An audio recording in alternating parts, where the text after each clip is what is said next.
we have now hit 25 years that the Toyota Highlander has graced our market here in the United States. When it came out as a slightly larger, boxier RAV4 sort of thing with a nice V6 engine, it kept the V6 all the way to what, 24, 25 model year when they replaced it with the Turbo 4. We'll talk more about that later. Its first year, get this, its first year back in 2001 sold nearly 90,000 units in the United States. And then its peak year in 2021, 20 years later after it debuted, it sold 264,000 units. And that was still kind of during the pandemic, and the Highlander was selling at record levels, right? Well, fast forward a couple of years. In 2023, they introduced the Grand Highlander. And for not much more money, you could get a way more spacious experience for families and for cargo.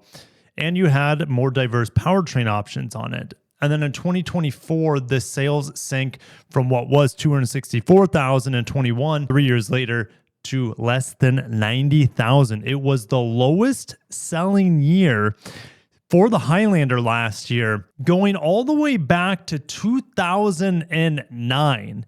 All right, it was the third worst selling year ever for the Highlander in the United States. And you could say not because of lack of demand, it's because they have a better family product in the Grand Highlander that's also built in Indiana. And Toyota has just announced that the Highlander will go on for 2026. We're going to talk about what the Highlander is getting for this model year in terms of price jumps, in terms of equipment, in terms of any differences. But we're also going to tackle the question is, does this vehicle really have a place anymore in Toyota's lineup? Do they need to have it? And we're going to talk about its eventual replacement. And we're going to talk about what other vehicles you can buy right now that without hesitation, I would pick over a Highlander. All right. So guys, if you are excited for today's news update with the 26 Highlander, make sure to smash the like button. I would appreciate that. In a few weeks, I'll be driving the new Corolla Cross Hybrid and maybe some other products from Toyota. I can't say too much because it could be under embargo.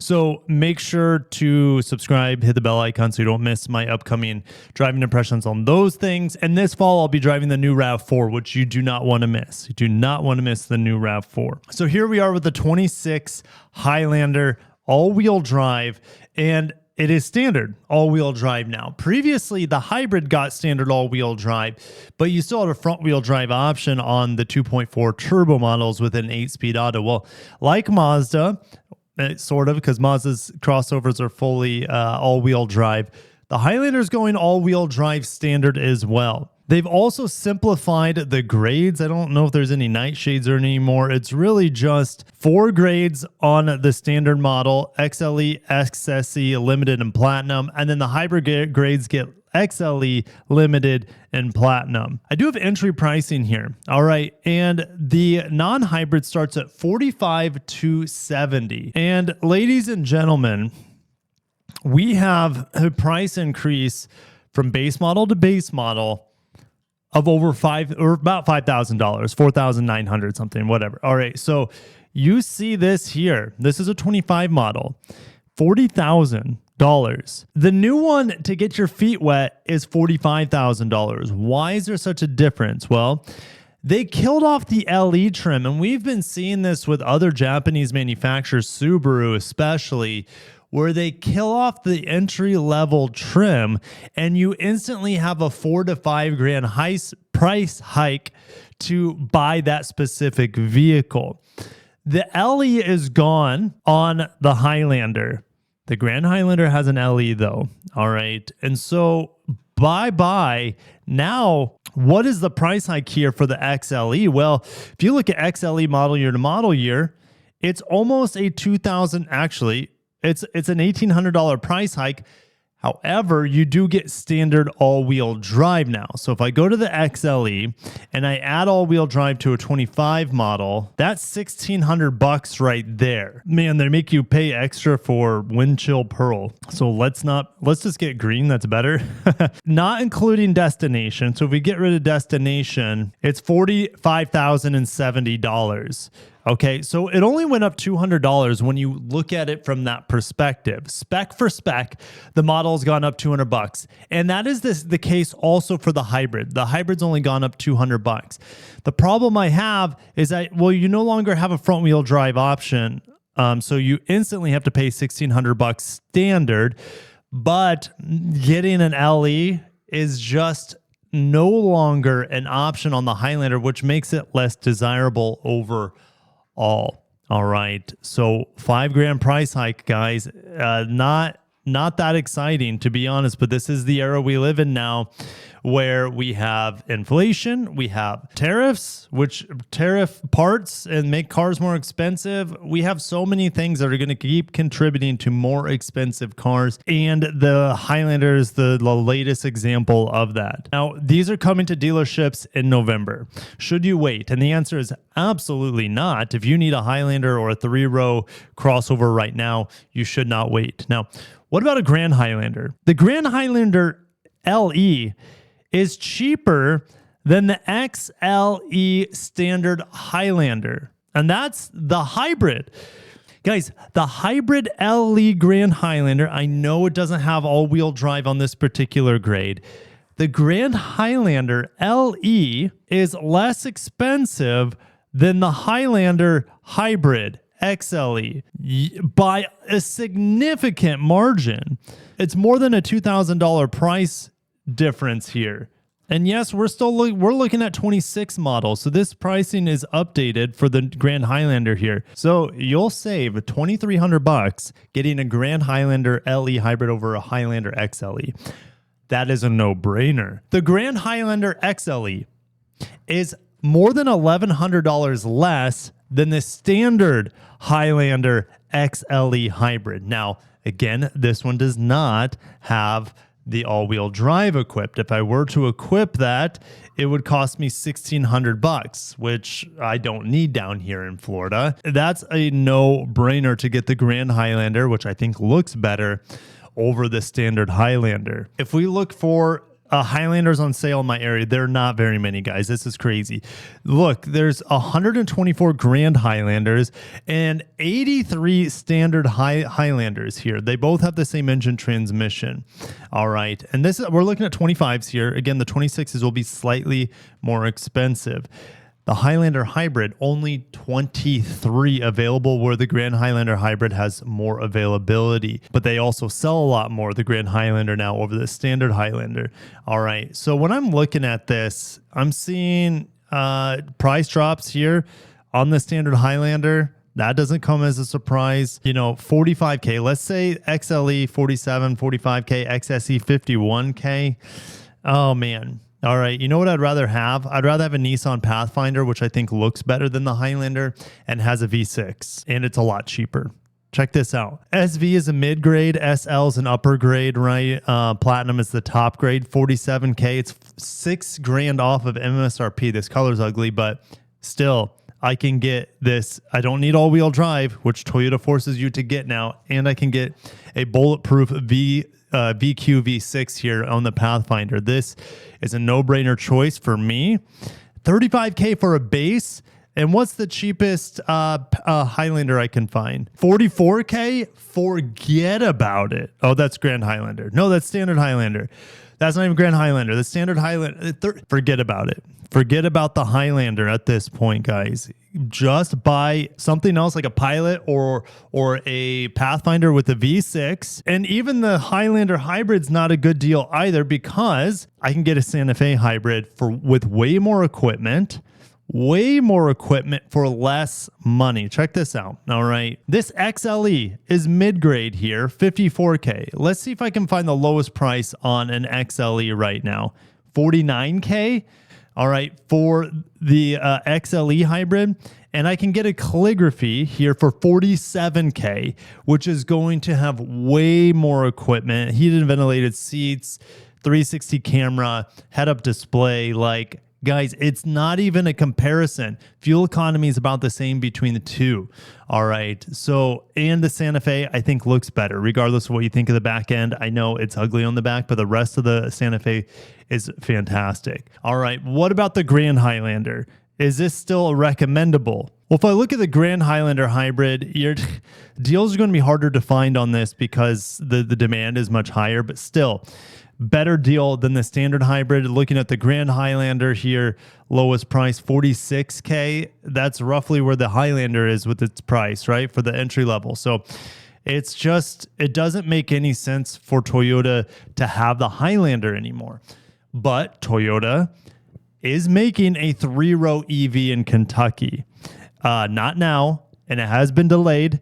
It could be delayed all the way till 2027 because 3-row demand for EVs is not good. I'm currently driving this car, the Ioniq 9, which I don't think Toyota will be able to beat in terms of specs, range, charging, etc. Because this has an 800 volt, and I'm 99.9% sure when the Highlander EV comes out, made in Kentucky, it will have 400 volt architecture. It will charge half or twice as slow probably as something like this, the Ioniq 9. The Ioniq 9 is priced so high.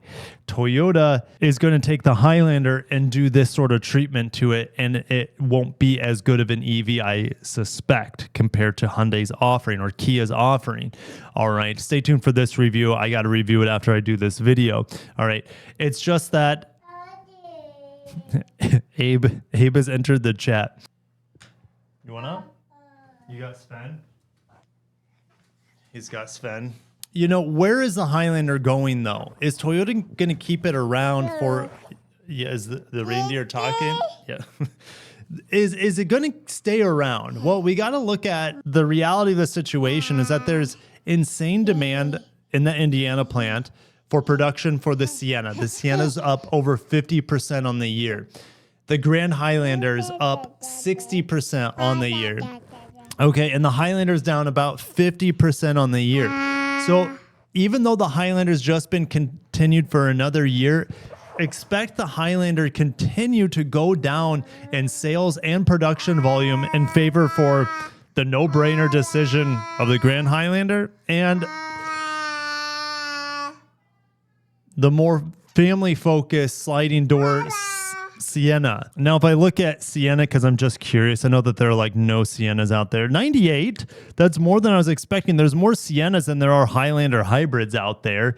And okay, what's a 2013 still doing in the database?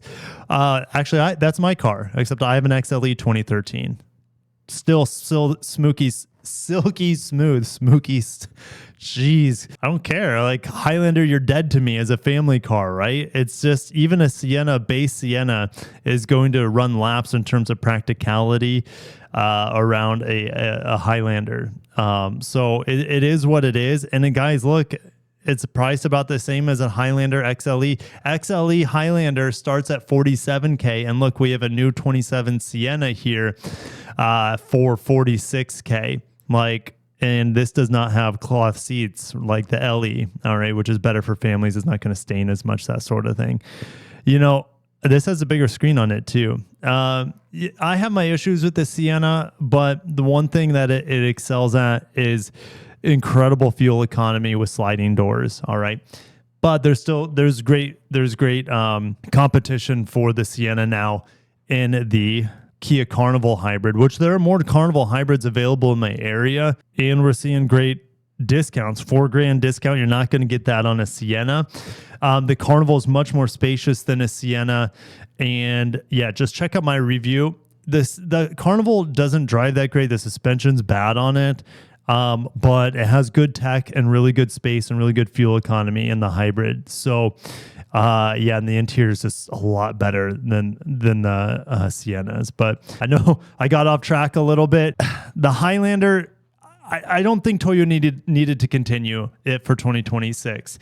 With the success of the Sienna and the Grand Highlander, Toyota should have just appropriated that production capacity for those models. Now, it's not as simple as just killing this so that they can produce more for the other models, because you have the supplier situation where you have all these level 2, level 3 suppliers and level 1 suppliers, even from Toyota, that are contracted to provide parts for this vehicle to an X amount of time. And so they're probably contracted to continue to build this thing for X amount of years, maybe till 2027 model year, 2028 model year, when they discontinue this in favor for a BEV model.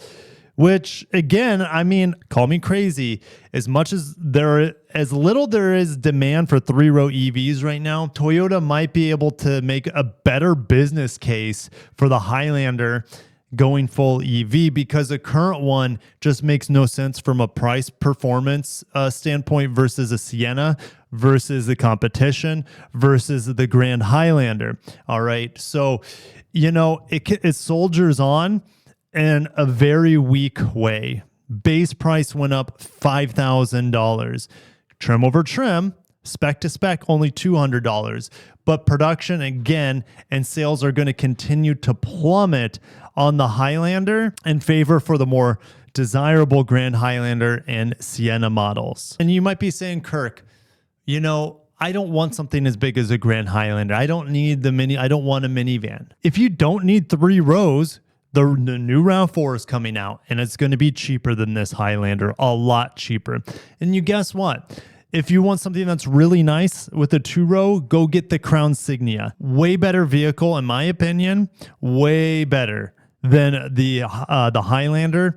And shall we look at prices there? If you really, really want a nice Highlander-esque vehicle, but you don't need the 3rd row of space, where's the Crown Signia here? We got to find it. Here, there are hardly any in my area, less availability, but way better looking vehicle.